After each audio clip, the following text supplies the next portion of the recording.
Hello बच्चों, आज हम करने वाले हैं mechanism of nucleophilic substitution reaction. इससे पिछली वीडियोस में हम लोगों ने फिजिकल प्रॉपर्टीज और केमिकल प्रॉपर्टीज ऑफ हैलोएल्केन्स देखी थी। ठीक है, आज जो हम रिएक्शन करने वाले हैं ना, बोर्ड्स के लिए बहुत ज्यादा इंपॉर्टेंट है। एकदम ध्यान से करना, हो सके तो प्लीज इसके नोट्स जरूर बनाना, आपको आगे काम आएंगे। और इसकी एप्लीकेशन को तो एकदम ध्यान से समझना है, मैकेनिज्म को ध्यान से समझना है। क्या है पहली रिएक्शन? पहली रिएक्शन है हमारी SN1 रिएक्शन। बहुत ज्यादा इंपॉर्टेंट है, मैं फिर से बोल रही हूँ आपको। SN1 SN2 हर बार इंपॉर्टेंट है। पेपर में ये कैसे आती है, कभी SN1 आ जाती है, कभी SN2 आती है, बट हर बार पेपर में रिपीट होती है आपके बोर्ड्स के पेपर में। तो ध्यान से समझेंगे क्या बोल रहा है ये। सबसे पहले बात, SN1 को हम दूसरे नाम से भी जानते हैं, that is unimolecular nucleophilic substitution reaction. SN1 जो यहाँ पे 1 दिख रहा है, इसी वजह से हम इसको क्या बोल रहे हैं, यूनिमॉलिक्यूलर। SN2 होगा तो बाइमॉलिक्यूलर। यूनि का मतलब 1। ठीक है, क्या कहते हैं ये रिएक्शन, उससे पहले समझते हैं कि एग्जैक्टली इसका मैकेनिज्म क्या होगा, रिएक्शन कैसे काम करेगी, वो चीज बाद में समझेंगे।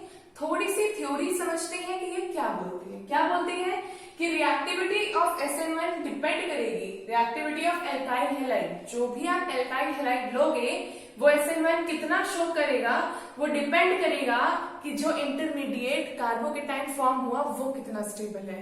अगर आपको याद होगा, जब हम कार्बोकेटाइन फॉर्म करते हैं तो हम ये बात बोलते हैं कि 3 डिग्री का carbocation is more stable than 2 degree का carbocation is more stable than 1 degree का कार्बोकेटाइन। आपको बहुत अच्छे से याद होगा कार्बोकेटाइन क्या होता है। 3 डिग्री का मतलब 3 different carbon, 3 different compounds. 2 degree का मतलब 2 डिफरेंट कंपाउंड्स। 1 डिग्री का मतलब ओनली 1 कंपाउंड। ठीक है, तो जिनकी स्टेबिलिटी ज्यादा होगी वो SN1 ज्यादा दिखाएंगे। कैसे दिखाएंगे वो हम एग्जाम्पल में देखेंगे। क्लियर? दूसरी बात क्या है, it follows first order kinetics. आपने केमिकल काइनेटिक्स का चैप्टर पढ़ा है तो उसमें ये फर्स्ट ऑर्डर काइनेटिक्स को फॉलो करता है। बस इतनी बात समझने की जरूरत है। Polar solvent is required for SN1। अगर आपका MCQ आता है और वो पूछता है कि SN1 रिएक्शन किस सॉल्वेंट में हो सकती है, तो it always occur in polar solvent. It always occur in polar solvent. Clear? अब एक एग्जांपल से समझेंगे कि एग्जैक्टली क्या हो रहा है। पहली बात तो कि नाम में लिखा है न्यूक्लियोफिलिक सब्स्टिट्यूशन रिएक्शन, तो न्यूक्लियोफाइल का सब्स्टिट्यूशन हो रहा है। न्यूक्लियोफाइल क्या होता है? न्यूक्लियोफाइल होती है नेगेटिव स्पीशीज। क्यों? क्योंकि न्यूक्लियोफाइल होती है न्यूक्लियस लविंग। न्यूक्लियस होता है पॉजिटिव, तो पॉजिटिव से प्यार कौन करता है? नेगेटिव। तो इसका मतलब यहाँ पे न्यूक्लियोफाइल का काम कौन कर रहा है? OH minus. और इसमें न्यूक्लियोफाइल का काम कौन कर रहा है? Cl। मेरे पास एक 3 degree carbocation, 3 degree alkyl halide है। इसको हम पहले कार्बोकेटाइन बनाते हैं, मैकेनिज्म में देखेंगे। और क्या होता है, ये न्यूक्लियोफाइल इसको सब्स्टिट्यूट करता है, इसकी जगह पे आके बैठ जाता है और ये बाहर निकल जाता है। तो कंपाउंड मिलता है कुछ इस तरीके से, एक अल्कोहल और साथ में Cl। ठीक है, मैकेनिज्म क्या है? हद से ज्यादा सिंपल मैकेनिज्म। बहुत ध्यान से समझेंगे मैकेनिज्म क्या है। पहला है फॉर्मेशन ऑफ कार्बोकेटाइन। आप कार्बोकेटाइन कैसे फॉर्म करोगे? जब इस कार्बन और इस क्लोरीन में क्या हो जाएगा? Heterolytic fission. होमोलिटिक नहीं होगा, होमो होगा तो दोनों अपना अपना इलेक्ट्रॉन लेके जाएंगे। हेटेरो का मतलब क्या होगा? एक स्पीशीज सारे इलेक्ट्रॉन लेके चली जाएगी, वो कौन होगा? क्लोरीन। और एक स्पीशी खाली बच जाएगी, वो कौन होगा? कार्बन। और ये हमारा बन गया कैसा? 3 डिग्री कार्बोकेटाइन। अब 3 डिग्री कार्बोकेटाइन पे मेरा ये न्यूक्लियोफाइल आराम से अटैक मार देगा, पॉजिटिव नेगेटिव। क्योंकि आपको पता है नेगेटिव के ऊपर 2 इलेक्ट्रॉन होते हैं, ये इसके साथ अपना बॉन्ड बनाएगा और हमारा कंपाउंड बन जाएगा CH3C CH3 CH3OH। क्लियर? बहुत ज्यादा इसमें मैकेनिज्म है। अब इम्पोर्टेंट क्या है, इसकी एप्लीकेशन, जो मैं भी आपको बता दूंगा। आओ बच्चों, अब हम देखते हैं कि इसकी एप्लीकेशन कैसे करनी है और कुछ हम 3-4 उसके एग्जांपल्स देखेंगे ताकि हम समझ सकें कि SN1 को कैसे अप्लाई करना है। अब तक हम समझ चुके हैं SN1 क्या है। SN1 सिंपली एक न्यूक्लियोफाइल का सब्स्टिट्यूशन है। किस पे ये निर्धारित है, मतलब किसकी ज्यादा रिएक्टिविटी होगी, किसकी कम होगी, तो हम वो यहाँ पे इन 2 केसेस से देखने वाले हैं। केस नंबर 1 क्या कह रहा है? केस नंबर 1 कह रहा है इफ R इज डिफरेंट, अगर आपका एल्काइल ग्रुप डिफरेंट है और H सेम है तो किसकी स्टेबिलिटी ज्यादा होगी? तो देखो यहाँ पे R ग्रुप यहाँ पर है 1 डिग्री। अगर इस कंपाउंड से जुड़ा हुआ देखो, एक इधर तो 2 डिग्री है, ये 1 डिग्री। और इस कंपाउंड से जुड़ा हुआ देखो तो ये कितना है? 3 डिग्री। आपको पता है कैसे काउंट करते हैं? जिस कार्बन से मेरा क्लोरीन जुड़ा है उस कार्बन के कितने बॉन्ड, डिफरेंट बॉन्ड्स बन रहे हैं, हाइड्रोजन को काउंट नहीं करते, कितने डिफरेंट बॉन्ड्स, कितने डिफरेंट कंपाउंड्स बन रहे हैं, वो डिग्री बताता है। तो क्या है ये? 3 डिग्री। अब इन तीनों में सबसे ज्यादा स्टेबल कौन होगा? जब तीनों में ही क्लोरीन जुड़ा हुआ है। तो आपको बता दिया था मैंने स्टार्टिंग में कि रिएक्टिविटी टुवर्ड्स SN1 सबसे ज्यादा वो शो करता है जिसका कार्बोकेटाइन की डिग्री ज्यादा होगी। 3 डिग्री सबसे ज्यादा है तो सबसे ज्यादा रिएक्टिव ये होगा, फिर ये इसमें मॉडरेटली रिएक्टिव होगा और ये लेस रिएक्टिव होगा। इसी को उल्टा कर दिया, जहां पर हमने अपनी एल्काइल चेन को सेम रखा है और हमने अपने क्या चेंज कर दिए? हाइड्रोजन चेंज कर दिए। अब उससे क्या हो रहा है? देखो ये है क्लोरीन, ब्रोमीन, आयोडीन, सबसे ज्यादा एटॉमिक वेट इसका, फिर इसका, फिर इसका। अब ऐसे केस में कंफ्यूजन हो जाएगी कि कार्बोकेटाइन तो सब में 1 डिग्री बन रहा है, तो क्या करेंगे? हमेशा याद रखना है जो हमारा आयोडीन होता है ये होता है बेटर लीविंग ग्रुप। क्यों? क्योंकि ये इतना ज्यादा बड़ा होता है कि पहली बात तो ये बॉन्डिंग बनाने में ही दिक्कत करता है। इसका एटॉमिक साइज बड़ा है, इसका एटॉमिक वेट बहुत ज्यादा है, उसके कंपैरिजन में कार्बन बहुत छोटा है। तो इतनी मुश्किल से जब ये इसके साथ बॉन्ड बना रहा था, अगर इसको जाना पड़े कार्बोकेटाइन बनाने के लिए तो ये जो कार्बोकेटाइन बनाएगा ये बहुत ज्यादा स्टेबल कंपाउंड बनाएगा। इसकी वजह से ये बहुत ज्यादा रिएक्टिव होगा कि कोई दूसरा न्यूक्लियोफाइल आए और इसको अटैक मारे, क्योंकि ये जाना चाहता है जल्दी से। उसके कंपैरिजन में ब्रोमीन इतना जल्दी नहीं जाना चाहता। क्यों? क्योंकि ब्रोमीन का एटॉमिक वेट आयोडीन से कम होता है, तो ब्रोमीन इसके साथ बॉन्ड बना के रखना चाहता है। लेकिन फिर भी अगर आप कोई अपना एक सब्स्टिट्यूशन के लिए न्यूक्लियोफाइल लाओगे तो ये उसको अटैक मारेगा, हटेगा, बट उसके कंपैरिजन में कम रहेगा। और क्लोरीन, ब्रोमीन और आयोडीन दोनों से कम है। तो ये होगी हमारी रिएक्टिविटी। ठीक है, इन्हीं चीजों को ध्यान में रखते हुए कुछ 3-4 एग्जाम्पल देखते हैं कैसे करेंगे। देखो फर्स्ट एग्जाम्पल क्या है? एक हमारे पास क्या है? एक साइक्लो कंपाउंड है। बेंजीन नहीं बोलना है क्योंकि डबल बॉन्ड नहीं है, साइक्लो कंपाउंड है। देखो इसमें यहाँ पर क्लोरीन इस कार्बन से जुड़ा है जिसके अगल बगल 2 डिफरेंट कंपाउंड्स दिख रहे हैं। यहाँ पे ये क्लोरीन जिस कार्बन से जुड़ा है उसके अगल बगल पूरा ये एक कंपाउंड है। तो मतलब ये तो हो गया 1 डिग्री और ये हो गया 2 डिग्री। तो हमें पता है जिसकी डिग्री ज्यादा वो ज्यादा स्टेबल टुवर्ड्स SN1। तो इसका मतलब ज्यादा स्टेबल कौन होगा? ये वाला कंपाउंड। ठीक है, सिमिलरली ये तो समझ में आ गया होगा, ये ज्यादा स्टेबल है। क्वेश्चन यही आता है कि आप बताओ किसकी रिएक्टिविटी ज्यादा होगी? तो इन दोनों में किसकी होगी? इसकी ज्यादा होगी। सिमिलरली इन दोनों में किसकी होगी? ये तो समझ चुके हो, आयोडीन की होगी। दोनों की R चेन सेम है। आयोडीन की क्यों होगी? क्योंकि वो बेटर लीविंग ग्रुप होता है। बेटर लीविंग ग्रुप क्यों बन पाता है वो? बिकॉज उसका एटॉमिक साइज बहुत ज्यादा बड़ा होता है और बिकॉज उसका एटॉमिक वेट बहुत ज्यादा होता है। क्लियर? नेक्स्ट देखो यहाँ पे जो ब्रोमीन जुड़ा हुआ है, ये पूरा जो कंपाउंड बन रहा है दैट इज 1 डिग्री। यहाँ पे ब्रोमीन जिस कार्बन से जुड़ा है उसके दो तरफ 2 कंपाउंड्स हैं, तो ये हो गया 2 डिग्री। तो therefore this is more stable. इन दोनों में ये क्लोरीन जिस कार्बन से जुड़ा है उसके पास 3 कंपाउंड्स हैं, ये क्लोरीन जिस कार्बन से जुड़ा है इसके पास भी 3 कंपाउंड्स है। ओह, तो फिर मतलब ये क्वेश्चन गलत है। तो मतलब कि ये क्वेश्चन गलत है, कुछ और था इसका और कुछ और था। चलो छोड़ो, ये 3 क्वेश्चन आपको समझ में आए कि किस तरीके से हम समझेंगे कि किसकी रिएक्टिविटी टुवर्ड्स SN1 ज्यादा होगी। ठीक है, आओ बच्चों अब हम देखते हैं SN2 रिएक्शन किस तरीके से काम करती है, किन चीजों पे ये निर्धारित है, मतलब उसकी रिएक्टिविटी किस पे बेस्ड है। क्या है?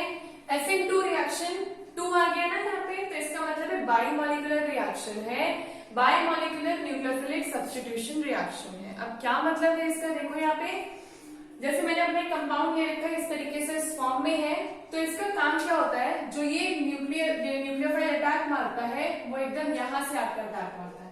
क्या करता है वो? यहाँ से आके अटैक मारता है। तो इस वजह से एक टाइम के लिए हमें देखने को ऐसा मिलता है कि मेरे कार्बन के पास 2 न्यूक्लियोफाइल है, तभी हमने क्या बोला? बाइमॉलिक्यूलर न्यूक्लियोफाइल। न्यूक्लियोफिलिक सब्स्टिट्यूशन इसलिए बोल रहे हैं, यूनिमॉलिक्यूलर था तो एक जाता था तब दूसरा आता था। इसमें क्या होता है? एक ही टाइम पे 2 न्यूक्लियोफाइल प्रेजेंट होते हैं। और ध्यान से देखो, इसमें कार्बन के पास 5 है, 5 कंपाउंड बना रहा है, तो इसको हम पेंटावैलेंट स्टेट भी बोलते हैं। ये कार्बन की सबसे ज्यादा अनस्टेबल स्टेट होती है। क्या होती है? मोस्ट अनस्टेबल स्टेट होती है। तो बहुत जल्दी ये रिएक्शन काम करती है, तुरंत से Cl यहां से हटता है और OH Cl की जगह ले लेता है। इसको हम बोल सकते हैं इंटरमीडिएट स्टेप है, रेट डिटरमाइनिंग स्टेप है। यही डिटरमाइन करेगा कि रिएक्शन कितनी जल्दी होगी या कितनी स्लो होगी। ठीक है, अब इसके बारे में मैं बोलूं तो ये सेकंड ऑर्डर काइनेटिक्स को फॉलो करती है। अगर आपने केमिकल काइनेटिक्स पढ़ा है तो आप समझोगे सेकंड ऑर्डर को कैसे फॉलो करती है। और ये नॉन पोलर सॉल्वेंट में होती है, इसको नॉन पोलर सॉल्वेंट चाहिए होता है, SN1 को पोलर सॉल्वेंट। ठीक है, अब समझते हैं कुछ इसके दो केसेस हैं, उसके बाद ही हम इसके क्वेश्चंस लगा पाएंगे आसानी से। केस समझ लेते हैं तो केस से आइडिया मिलता है कि क्वेश्चन हमको किस तरीके से करना है। इन केसेस को समझने से पहले आपको इसकी रिएक्टिविटी जाननी पड़ेगी कि इसकी रिएक्टिविटी किस पे बेस्ड है। इसकी रिएक्टिविटी बेस्ड है कि अगर आपको देखना है किसी मॉलिक्यूल को कि वो SN2 शो करेगा या नहीं करेगा, तो आपको ये चेक करना पड़ेगा कि क्या उस मॉलिक्यूल में स्टेरिक हिंड्रेंस है। अब समझने वाली बात यह है, स्टेरिक हिंड्रेंस का मतलब क्या होता है। नॉर्मल भाषा में से मैं बोलूं तो किसी कार्बन पे कितनी भीड़ है, किसी कार्बन पे कितनी ज्यादा भीड़ है। अब अगर एकदम सिंपल बोलूं मैं, मेरे पास एक चेयर है और मेरे पास 3-4 लोग हैं बैठने के लिए, तो क्या मेरा बैठना आसान हो पाएगा? नहीं, क्योंकि पहले से ही 4 लोग उस चेयर के आसपास है। यही चीज है कि रिएक्टिविटी डिपेंड करती है SN2 की स्टेरिक हिंड्रेंस पे। जितनी कम स्टेरिक हिंड्रेंस होगी मॉलिक्यूल उतना ज्यादा SN2 शो करेगा, जितनी कम स्टेरिक हिंड्रेंस होगी उतनी ज्यादा रिएक्टिविटी होगी टुवर्ड्स SN2। मतलब अब समझते हैं इस क्वेश्चन में क्या देखा हमने यहाँ पर हमारा R डिफरेंट है। This is 1 degree, this is 2 degree. अब आप देख के समझ सकते हो 1 डिग्री 2 डिग्री कैसे होता है। ठीक है, एंड दिस इज 3 डिग्री। हमने देखा 1, 2 और 3 डिग्री कार्बोकेटाइन्स फॉर्म हो सकते हैं, लेकिन याद रखना है SN2 के लिए कार्बोकेटाइन्स तो नहीं चाहिए। किसके लिए चाहिए था? वो SN1 के लिए। तो क्या करेंगे हम इसमें हमको चेक करनी है स्टेरिक हिंड्रेंस। मतलब जिस कार्बन से मेरा क्लोरीन जुड़ा है मुझे उस पर चेक करनी है कितनी भीड़ है। तो मैं देखूंगा इस कार्बन के साथ तो एक ही कार्बन की भीड़ है ना, और इस कार्बन के साथ जो मेरा क्लोरीन जुड़ा है इसके ऊपर 1 और 2 कार्बन की भीड़ है। और इस वाले कार्बन के साथ देखो 1, 2 और 3, यहाँ पे तो भीड़ सबसे ज्यादा है। मतलब यहाँ तो भैया रिएक्टिविटी करना नामुमकिन है। तो इसका मतलब सबसे ज्यादा जो रिएक्टिव होगा वो ये होगा, क्योंकि इसके पास भीड़ बहुत कम है। मतलब कोई चेयर खाली है तो वहां पे मेरे बैठने की पॉसिबिलिटी सबसे ज्यादा है। लेकिन अगर उस चेयर के पास पहले से ही 4 लोग खड़े हैं और मैं 5वीं वहां पे जाऊंगी तो वहां पे पॉसिबिलिटी बहुत कम हो जाएगी। ठीक है, इस बेसिस से ये सबसे ज्यादा स्टेबल होगा। फर्स्ट 1 डिग्री कंपाउंड, फिर 2 डिग्री, फिर 3 डिग्री। मतलब SN2 is just opposite of SN1। SN1 में 3 to 1 होता था, इसमें होता है 1 to 3। क्लियर? ये तब था जब हमारी एल्काइल ग्रुप डिफरेंट थी। अब हम देखते हैं जब एल्काइल ग्रुप सेम है बट हमारा हैलाइड ग्रुप डिफरेंट है। क्या है यहाँ पे क्लोरीन, यहाँ पे ब्रोमीन, यहाँ पे आयोडीन। तो ये एग्जैक्टली उसी रूल को फॉलो करता है जिस रूल को SN1 करता था। मतलब इसमें अभी भी आयोडीन ही सबसे ज्यादा होगा रिएक्टिव टुवर्ड्स दिस, फिर टुवर्ड्स SN2, फिर ब्रोमीन, फिर क्लोरीन। क्यों? Because iodine is better leaving group. चाहे जो भी बात करो, हमें तो इसको हटा के एक नया क्या लाना है, न्यूक्लियोफाइल लाना है। तो जितना जल्दी कोई हटेगा उतना ही जल्दी कोई आएगा। अब मुझे अगर किसी चेयर पे बैठना है तो जब तक वो बंदा नहीं हटेगा मैं वहां जाके नहीं बैठ सकती, है ना। सिमिलरली आयोडीन का काम क्या है, वो बहुत जल्दी भाग जाता है। जैसे कोई ग्रुप को देखता है वो भाग जाता है, तो इसलिए ये होता है बेटर लिविंग ग्रुप। फिर आता है ब्रोमीन, फिर आता है क्लोरीन। ठीक है, तो ये जो इम्पोर्टेंट कॉन्सेप्ट है जो लगने वाला है आपका हर क्वेश्चन में, इसको देखेंगे किस तरीके से लगने वाला है। आओ बच्चों, अब हम क्वेश्चन देखते हैं SN2 न्यूक्लियोफिलिक सब्स्टिट्यूशन रिएक्शन का। मैंने वही एग्जाम्पल लिए हैं जो हमने SN1 में लिए थे, तो हम उसको अच्छे से कंपेयर करके देख सकते हैं और आपको ये चीज बहुत इंटरेस्टिंग देखने को मिलेगी कि जो आंसर्स हमारे SN1 में आए थे SN2 में जस्ट अपोजिट हो जाएंगे। कैसे?